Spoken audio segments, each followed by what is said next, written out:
नमस्कार दोस्तों, कैसे हैं आप लोग। मेरे चैनल में आप सभी का स्वागत है। मेरे channel Rangeen Raahein, a road to success, a road to stardom. दोस्तों, आप लोगों के बहुत से सुझाव आ रहे हैं, जैसे कि अमिताभ बच्चन और विनोद खन्ना जी के बारे में बताने कहा है, क्योंकि दोनों एक ही टाइम पे, एक ही वक्त पे स्टार बने थे। दोनों ने शुरुआत भी दोनों ने साथ में की थी, विनोद खन्ना जी ने भी और अमिताभ जी ने भी साथ में की थी। लेकिन फिर जब बाद में विनोद खन्ना जी बाहर चले गए, जैसे कि बाहर यानी रजनीश जी के आश्रम में चले गए, तो फिर अमिताभ जी अकेले हो गए और उनको ये शहंशाह का जो पद है वो मिला, यानी महानायक का पद मिला। अगर उन्होंने कितनी फिल्में साथ में की है, ये सब बताने के लिए आपने कहा है।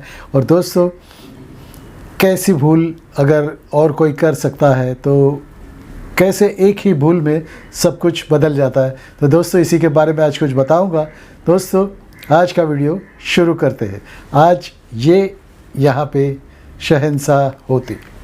दोस्तों, आप सभी जानते हैं कि विनोद खन्ना और अमिताभ बच्चन ने एक ही साथ में फिल्में शुरू की थी। सबसे पहले तो एक बात कहूँ, विनोद खन्ना जी और अमिताभ के उन्होंने कुछ 10 फिल्में एक साथ में की थी, साथ की थी। हेरा फेरी 1976 में आई थी, खून पसीना 1977 में आई थी, अमर अकबर एंथनी 1977 में आई थी, परवरिश वो भी 1977 में आई थी, एंड मुकद्दर का सिकंदर 1978 में आई थी। और पहले हम जान लें कि विनोद खन्ना जी की पहली फिल्म कौन सी थी। तो विनोद खन्ना की पहली फिल्म हम तुम और वो एक बी ग्रेड की जैसे फिल्म थी, लेकिन उनका काम बहुत अच्छा था। उसमें तो मैन विलन थे।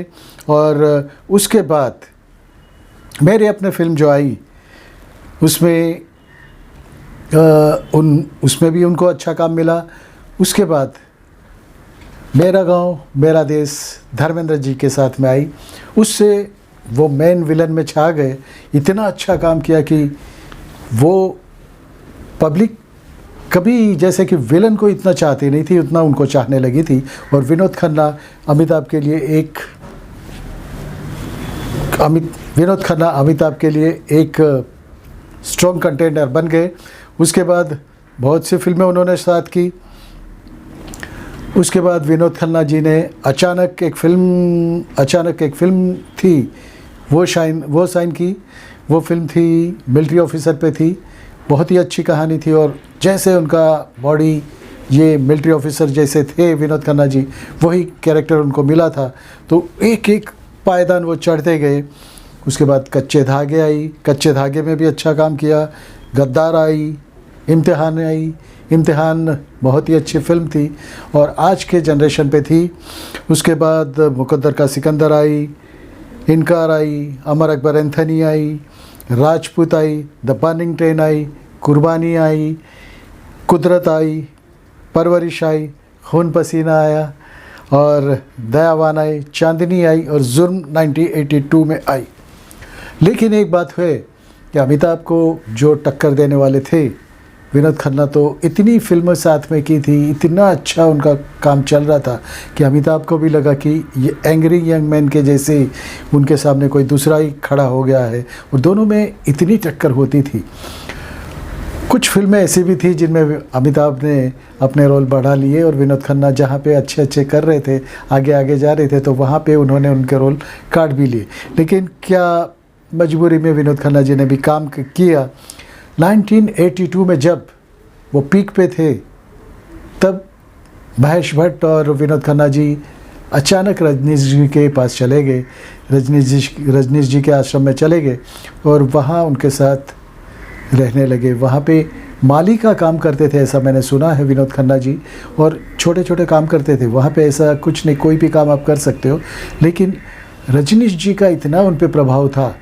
और यहाँ पे अमिताभ बच्चन अकेले तो हो गए, लेकिन उनको एक अच्छी बात ये हुई कि उनके सामने स्ट्रॉन्ग कंटेंडर कोई भी नहीं था। तो विनोद खन्ना जी ये गलती बहुत बड़ी कर चुके थे, और वहाँ पे वो 5 साल रहे रजनीश जी के बाद। लेकिन वो जो वक्त था वो चला गया था। उसके बाद 5 साल के बाद वापस आए तो उन्होंने फिल्में की, वो लोगों ने वापस उन्हें अपने पास अपने दिल में बसा लिया। इंसाफ एक फ़िल्म आई, उसके बाद इंसाफ आई, सत्यमेव जयते में बहुत ही अच्छा काम था, बहुत ही अच्छा कैरेक्टर था उनका, और दयावान भी उन्होंने फिरोज़ खान जी के साथ में की। लेकिन वो जो 5 साल जो उनके पास थे, उसमें अमिताभ जी ने बहुत कुछ काम कर लिया था, बहुत सी फिल्में कर ली थी। और एंग्री यंग मैन, वो इस टाइप से ये प्रोजेक्ट हुए थे अमिताभ जी कि और कोई है ही नहीं मेरे सामने, मैं ही सिर्फ हूँ, मैं ही सिर्फ एंग्री यंग मैन हूँ। अगर विनोद खन्ना जी तब वहाँ पे होते तो ज़रूर आज विनोद खन्ना जी शहंशाह होते, महानायक होते। लेकिन वो जो 5 साल की जो उन्होंने गलती कर दी, बहुत बड़ी गलती की थी। उसके बाद तो गुरदासपुर में वो एमपी भी बने, लेकिन वहाँ पे भी उनको चला नहीं। और एक 27 अप्रैल 2017 में 17 साल 70 इयर्स के थे, तब वो कैंसर की वजह से ऑफ हो गए। तो दोस्तों, बहुत ही अच्छा प्यारा सा कैरेक्टर, बहुत ही अच्छा सा एक्टर हमने खो दिया। अगर कुछ गलतियाँ विनोद खन्ना जी नहीं करते तो आज शायद अमिताभ जी की जगह पे विनोद खन्ना होते और आज वो शहंशाह कहलाते। दोस्तों, यही कुछ बातें थी दोनों की, अमिताभ जी के साथ में भी और इनके साथ भी।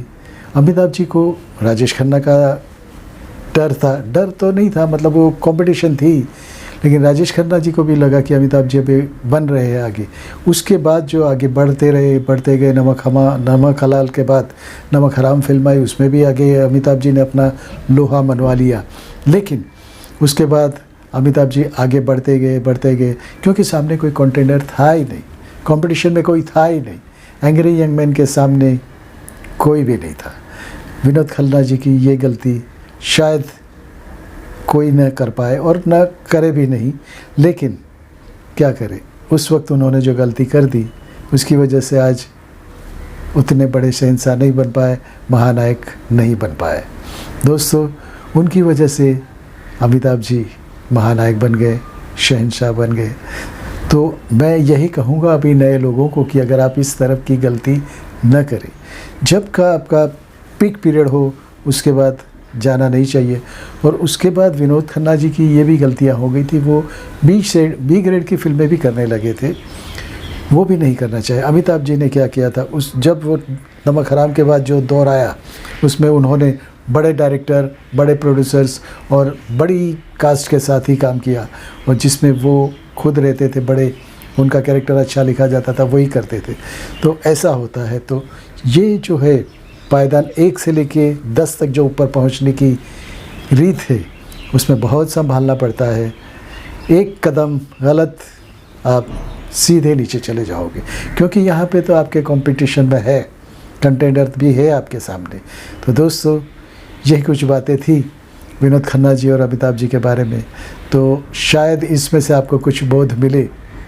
तो दोस्तों, कैसे आगे बढ़ना आप खुद भी समझ गए होंगे। दोस्तों, ऑल द बेस्ट, ऑडिशंस देते रहिए, आगे बढ़िए। भारत माता की जय, वंदे मातरम, नमस्कार।